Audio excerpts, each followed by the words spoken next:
እናንተም ቢሆን ኖሮ በእድሜ ያካበት ነው ልምድ በመጠቀም የተሻለ የትዳር ህይወት ይኖረን ነበር ማለት ነው። ድጋሚ ድሉ ቢሰጥሽ ደግመሽ ዳዊትን ታገቢው ነበር? በስመ አብ አይ ነው ካሽ እንዴት እንደዚህ ትጠይቂኛለሽ? ደህና እየተጫወትን አልነበረም እንዴ?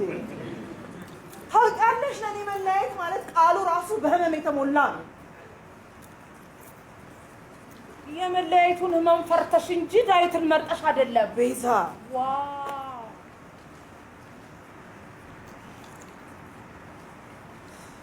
ከፍርሃታችን መሸሽ ደግሞ እስከ መቼ?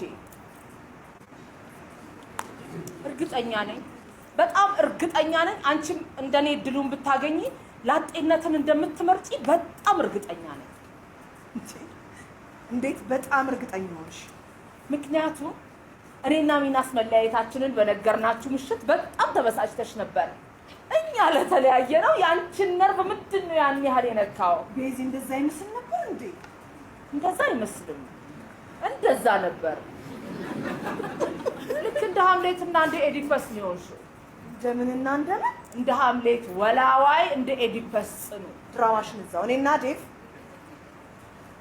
እኔና ዳዊት፣ የኔና የዳዊት ትዳር